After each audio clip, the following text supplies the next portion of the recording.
Perhaps I cut my hair so that I'll look like Han So-hee's character in my name. But honestly, I just kind of end up looking like a mushroom.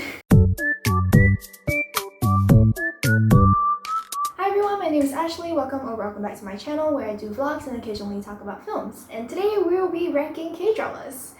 Because I want to. I've been watching K-dramas for about 7 years now, so I know quite a fair bit. I thought that it would be fun to rank all the dramas that I've watched, so if you're looking for some K-dramas to watch over the weekend, don't worry, I got you, besties. Also, because I've watched so many over the past few years, I thought that it would be easier to split them up into their respective genres. These are my rankings. I don't really think I have to explain them. So yeah, let's go.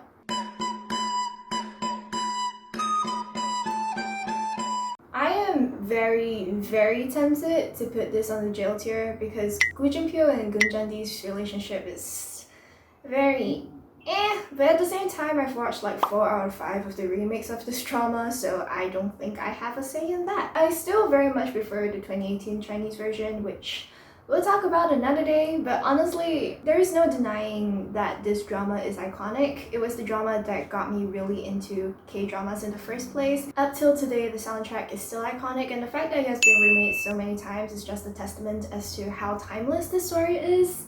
So, you know, I'm gonna put it on okay. I think that's reasonable. The Heirs is honestly another drama that's practically the same as Boys Over Flowers, except even the second lead is unlikable. If anything, I think Kim Woo-bin's character should have been with Park Hyun-suk's character. 난 막내딸이다. 가자 명수가. 응 오빠. Sassy Go-Go is an underrated gem. That's what this drama is. Here we follow a group of 18-year-olds who study at a prestigious boarding school with a really high college entrance rate. One day, the honor students and the dance club unite to form a cheerleading club. I remember really loving this drama when I first watched it because I just found it really relatable. Living with the pressure to do well due to overbearing parents and eventually finding yourself through dance. That kind of lives a little bit too close to home for me. It was just really wholesome and sweet, and you know, I quite liked it. Dream High is another drama that is pretty similar. It follows a group of different individuals that enroll in a popular performing arts school and aspire to become idol stars. Hence, there are actually a lot of really popular idols here, like Suzy, IU, Taekyeon, and Kim So-hyun as the main character, whose voice is just glorious.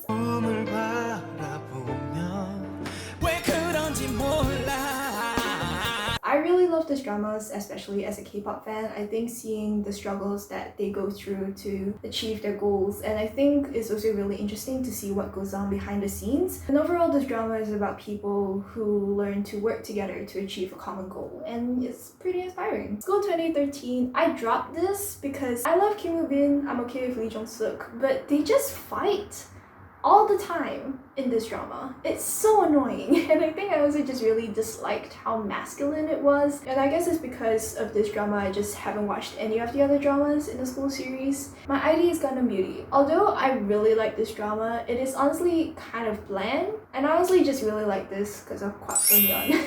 Here we follow Kamure, a girl who went through plastic surgery as she was always bullied for her appearance in high school. I've never gone through what she has gone through, but I think Mire's journey of finding self-confidence and learning to love herself, I think that's something that I thought was really relatable to me at the time when I was watching it, so I guess that's why I liked it so much. But I think this is also just one of those stories that could only make sense in the Korean context. I think a lot of you guys would know what stereotype I'm talking about, so I won't go too in-depth into it, but I think it really touched really well on like the psychological aspects to it and the impact that plastic surgery has on one's life. However, it isn't anything special per se. I think the performances here are honestly kind of bland, especially from Cha Eun-woo. Like, I love my man, but he's just really lifeless here, hence why I very much prefer his performance in his other drama, which is True Beauty,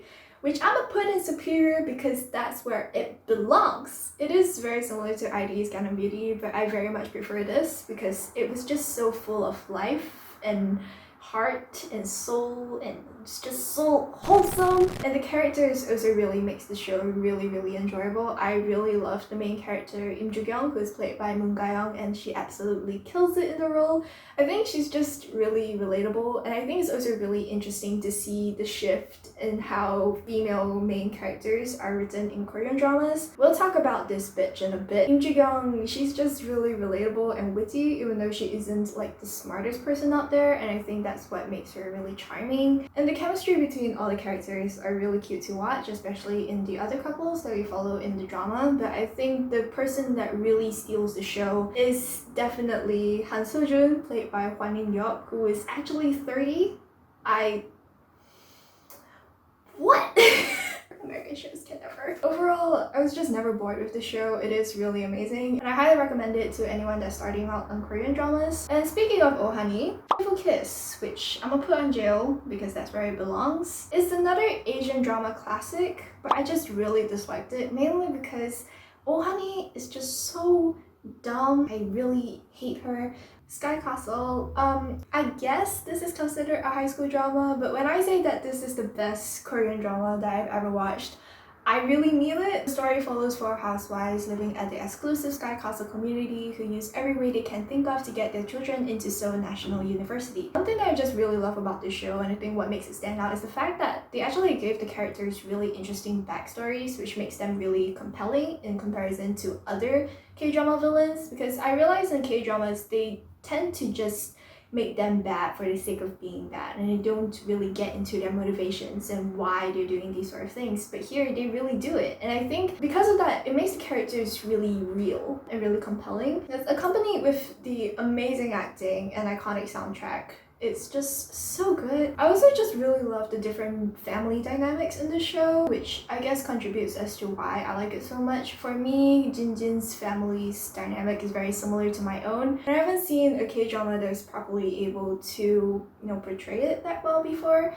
So yeah, and more importantly, I think the drama itself is really interesting because you're really able to see, the cutthroat competition and the education system in Korea and the things that people would do in order to achieve honor and success. So yeah, I quite like it, and I 10 out of 10 recommend this. My Strange Hero. This drama, we follow Bok-soo, who gets framed for the attempted murder of his friend Se-ho. 9 years later, he gets released from prison, and the school welcomes him back in an attempt to clear out his image. When he returns, his ex-girlfriend Son Soo-jung is now his teacher, Se-ho is now the principal of the school, and is determined to get revenge on the school for ruining his life. It isn't as intense as Sky Castle since it focuses a lot on Bok-soo and Son Soo-jung's relationship, which is honestly pretty cute. And it's honestly just what I can describe the show as. It's just cute. Yoo Sung-ho is cute. The friendships between the characters are cute. The ajushi is also quite cute. And also it gets a little frustrating because the villains are If you've watched Vincenzo, you would definitely find these two actors very familiar, and this is where I would say that the villains are just bad for the sake of being bad. But at the end of the day, it does tackle the toxicity of the Korean education system, and I think it's also really interesting to see what goes on behind the scenes in that aspect, but it's just not as in-depth and as real as Sky Castle.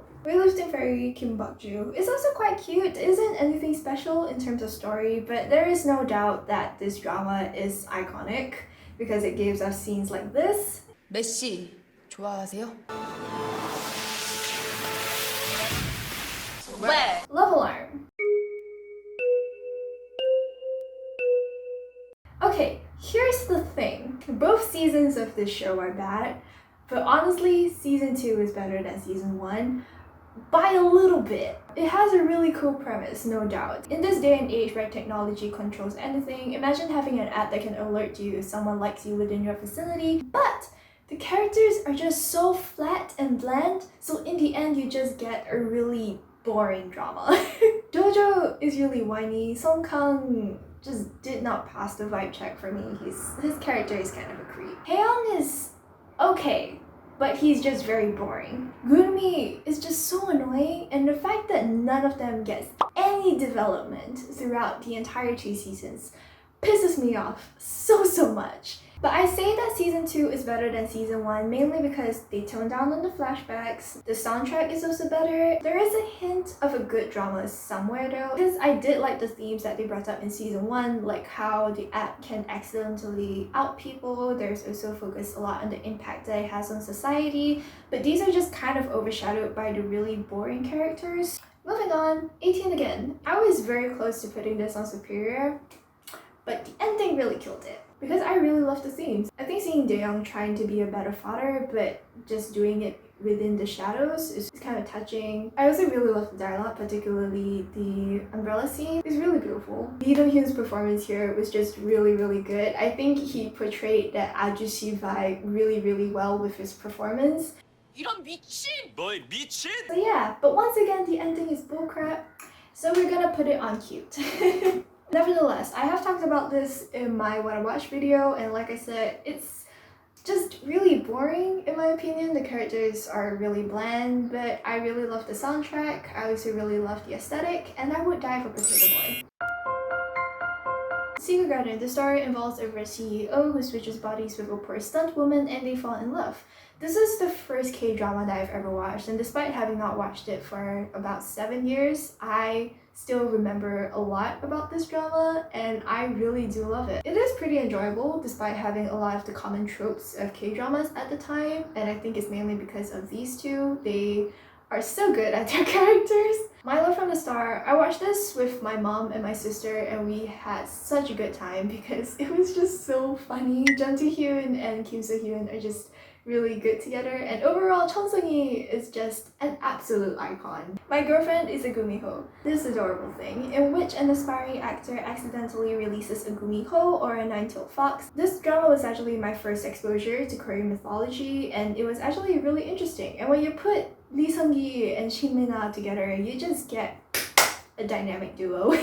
I 10 out of 10 would recommend this drama if you watched Tale of the Nine-Tailed. And speaking of that, I did not finish it. I think one thing you'll learn about me is that I rarely like fantasy shows. I think they're really complicated and I very much prefer rom-coms. Although Kim Bong really did not age a day, because damn! W2 Worlds is also another one. I really love the concept of this. I think, you know, a girl trapped in a webtoon that's written by her father and then falls in love with the main character. That's fun stuff. However, after the halfway mark, I just could not get into it anymore, so I just stopped. But I think if I have the time, I would go back to finish it.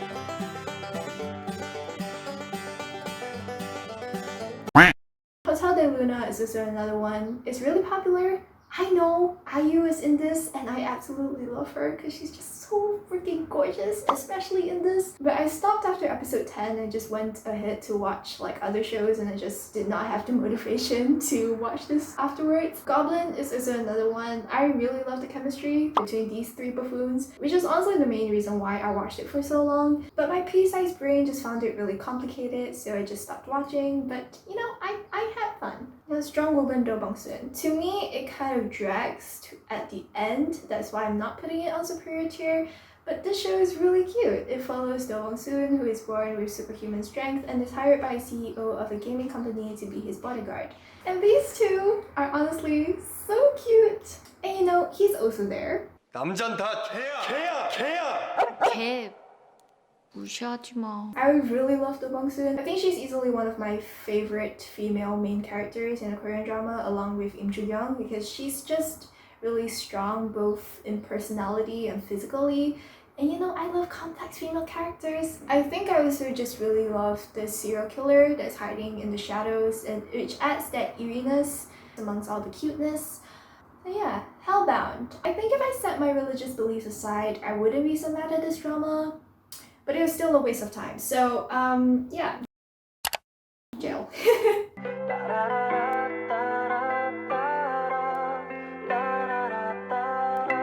Superior.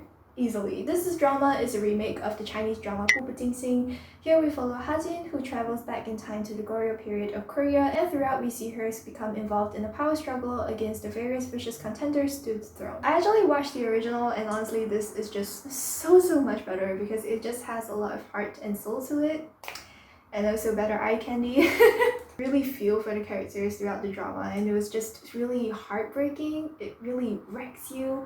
all I know is pain, and up till today the soundtrack still slaps. So yes, I highly recommend it. It's one of my favorite dramas ever. Love in the Moonlight. This was actually released the same time as Scarlet Heart, and remember at the time this had much higher ratings, but honestly I preferred Scarlet Heart in comparison to this. I guess it's because this drama was not what I thought it would be. I thought that it would be like really cute and funny, especially considering how this was one of the promos. But after episode 5, it just got really serious and I just did not vibe with it, so I just kind of dropped it. Hwarang. Okay, this show was the reason why I became an ARMY in the first place, so it has a very special place in my heart. I remembered watching it and saw the trailers looked cute. I immediately fell in love with V's character, and he immediately went downhill from there. And with that being said, his performance was so good. Actor Taehyung, when are you coming back? Heidi, when? The soundtrack is also really good. I think the bromance between all the actors are also really enjoyable to watch, but that's about it. The first 5 episodes were pretty interesting, but after that it just became a mess. No hate to Guara, but her character was just so whiny, it was really annoying. Suho falling in love with the queen, don't vibe with that. And speaking of him, he was just like gone at the end of the show. Like, what the heck was going on with that? So yeah, I'm gonna put it on okay. Queen of Mystery. Yes. Here we follow Yoo So-ruk, who meets a passionate detective Ha Won-sung, and they meet up to solve mysterious cases around their neighborhood. There's actually 2 seasons to the show, but I stopped season 2 halfway, mainly because it didn't have the cute police officer anymore. I'm so vain, I know. This was actually the first Korean crime drama that I ever watched, and I quite like it. I think one reason why is because I love how the leads aren't like your conventional Korean drama leads. They aren't led by really pretty or young actors. To me, it just adds to that relatability and heart, and I had a really fun time watching it. It was really lighthearted and cute, and the pacing is actually pretty good, especially for someone who has an attention span of a baby goldfish. Beyond Evil. I haven't finished this mainly because it was just really unsettling. In terms of tone, it's very similar to this American show Mindhunter, which I absolutely love, so I would most probably go back to watching this one day. But honestly, Shin Ha-kyun's acting is absolutely phenomenal. He's just so unsettling and creepy. Flower of Evil is another drama that I've stopped for similar reasons, but it's got Lee Joon-ki, which is my man, so I'll definitely go back to watching it soon. Criminal Minds Korea. This show is a remake of the American Criminal Minds, which if you have been on this channel long enough, you would know that I absolutely love it. So I guess because of my own bias, I don't think this show is really good. Because it's a remake, there are a lot of cases that they quote-unquote copied from the original. And as someone who knows pretty much a lot of the episodes by heart, some of the twists are expected, so there's that. But they did pick out the good episodes to copy though, so I'll give them that. They also tried really hard to emulate the family dynamic that the original show had, but to me it was just really stiff and awkward. But I can't really blame them for it because these sort of relationships take time to form. Even if I set my comparisons aside, it's still not that good. The pacing is really slow, mainly because there's this storyline that we follow, which they wrote specially for the show, and it was just handled like so abruptly. I was just there when it ended like, okay. There is one case that they actually do use the long runtime to their advantage to flesh out the unsub or the criminals, which I thought was really good. That was the only case that I thought they did better than the original. With that being said, it's not all that bad. I guess if I'm not a big fan of the show, maybe I'll like it even more. Extracurricular. I remember when I went into this, I thought that it would be like, you know, a really cute drama about, you know, a few high school students who hang out together after school. No. It was not that at all. I was so traumatized. Let's just say it was R-rated for a reason. But you know, it's a long time ago, so I'll most probably get back to watching it soon. It's also like only 10 episodes, so I think I can finish it fairly quickly. Man to Man. I honestly watched this for the Dills and Tootie one night and ended up fighting for packaging. We follow a special agent who disguises as a bodyguard to complete his highly secretive missions while at the same time taking care of his temperamental world star. This is the most recent K-drama that I just finished and I had such a good time watching it, mainly because I just really love the dynamics between the characters, particularly between Park Hae-jin and the other ajushi, whose name I can't remember, I'm so sorry. And I was really surprised how they're able to balance out the comedy and the seriousness really well. But it's not perfect, it's got the usual dumb K-drama things. This action scenes are also really bad. But the car chase scene is easily one of the best that I've ever seen in a K-drama, so I thought that was pretty good. But you know, I had a fun time watching this, and which was honestly what I watched this drama for, so I am complaining. And you know, Park Hae-jin just looks so damn fine in them turtlenecks. Help me! My name, the actors, the characters, the story. Heck yeah! Han So-hee, I freaking love you, you absolute queen and legend. We're going to put this on Superior because that's where it belongs. Mad the Dog. This drama is about insurance fraud, I think. I honestly can't really remember much about what happens. All I remember is watching it, so I'm gonna put it on Don't Really Remember. And honestly, these two are just so fine. Squid Game. Is it overrated? Yes, but I kind of feel that it deserves all the praise that it got because I just really love how real all the characters are. Like, you feel that you have met someone like that in real life, or at the very most, you know why they're doing these sort of things. And all the things that they do are pretty reasonable, except maybe towards the end, because goddamn, the hair was just disgusting! I'm not a robot. I watched this with my family and we had such a good time. It was really funny, it was really cute. And these heart-shaped lamps are so cute, like I want one. Descendants of the Sun. This was a pretty popular one and I quite liked it. Concept-wise, it was pretty different from a lot of K-dramas out there. And despite it having a really serious premise, it didn't take itself seriously. There was a lot of really cute moments, which I quite appreciate. However, the ending was just so dumb.